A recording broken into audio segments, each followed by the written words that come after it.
നടൻ രജനീകാന്തിന്റെ ആരോഗ്യനില തൃപ്തികരം. വയറുവേദനയെ തുടർന്നാണ് ഇന്നലെ രാത്രി നടൻ ചെന്നൈയിലെ ആശുപത്രിയിൽ ചികിത്സ തേടിയത്. സിനിമാ ചിത്രീകരണത്തിനിടെ ദേഹാസ്വാസ്ഥ്യം അനുഭവപ്പെടുകയായിരുന്നു. ഹൃദയ സംബന്ധമായ പരിശോധനകൾക്ക് ശേഷം രജനീകാന്ത്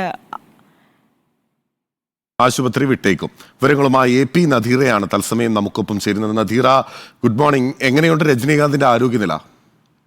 ഗുഡ് മോർണിംഗ്. രജനീകാന്തിന്റെ ആരോഗ്യനില തൃപ്തികരമാണെന്ന വിവരമാണ് ആശുപത്രിയിൽ നിന്ന് ലഭിക്കുന്നത്. ഇന്നലെ രാത്രിയായിരുന്നു അദ്ദേഹത്തെ ചെന്നൈയിലെ അപ്പോളോ ആശുപത്രിയിൽ പ്രവേശിപ്പിച്ചത്. ഗ്രീംസ് റോഡിലുള്ള അദ്ദേഹം നേരത്തെ ചികിത്സ തേടിയിരുന്ന സ്ഥലം തന്നെയാണിത്. അതുകൊണ്ടാണ് ഇന്നലെ അദ്ദേഹത്തെ സിനിമ ചിത്രീകരണ വേളയിൽ തന്നെ അദ്ദേഹത്തിന് രാവിലെ മുതൽ ദേഹാസ്വാസ്ഥ്യം അനുഭവപ്പെടുന്നുണ്ടായിരുന്നു. ലോകേഷ് കനകരാജിന്റെ കൂലി എന്ന സിനിമയുടെ ഷൂട്ടിംഗ് ലൊക്കേഷനായിരുന്നു അദ്ദേഹം ഉണ്ടായിരുന്നത്. വൈകുന്നേരത്തോടെ കലശലായ വയറുവേദന ഉണ്ടായി എന്നാണ് പറയപ്പെടുന്നത്. അങ്ങനെ അദ്ദേഹത്തെ പെട്ടെന്ന് തന്നെ ആശുപത്രിയിലേക്ക് എത്തിക്കുകയായിരുന്നു. രാത്രി സമയത്താണ് അദ്ദേഹത്തെ എത്തിച്ചത്. അപ്പോൾ തന്നെ വേണ്ട വൈദ്യപരിശോധനയൊക്കെ നടത്തിയ ശേഷം അദ്ദേഹത്തെ കൂടുതൽ പരിശോധനയ്ക്ക് വിധേയമാക്കുമെന്ന് അറിയിച്ചിരുന്നു. എന്തായാലും ഇന്ന് രാവിലെ ഡോക്ടർമാർ അറിയിക്കുന്നത് അദ്ദേഹത്തിന്റെ ആരോഗ്യനില തൃപ്തികരമാണ്, മറ്റു പ്രശ്നങ്ങളൊന്നും തന്നെയില്ല. ഇനി ഹൃദയ സംബന്ധമായ ചില പരിശോധനകൾ കൂടി നടത്തേണ്ടതുണ്ട്. ഇത് അദ്ദേഹം നേരത്തെ ചികിത്സ തേടിയതുമായി ബന്ധപ്പെട്ടുള്ളതാണ്. അതുകൊണ്ട് തന്നെ ആ പരിശോധനകൾക്ക് ശേഷം വൈകാതെ അദ്ദേഹം ആശുപത്രി വിടുമെന്നുള്ള വാർത്തയാണ് ഈ ആശുപത്രി അധികൃതർ നൽകുന്നത്. എന്തായാലും മറ്റ് പരിഭ്രാന്തരാകാൻ ആരാധകരോ മറ്റോ ഒന്നും പരിഭ്രാന്തരാകേണ്ട കാര്യമില്ല. അദ്ദേഹത്തിന്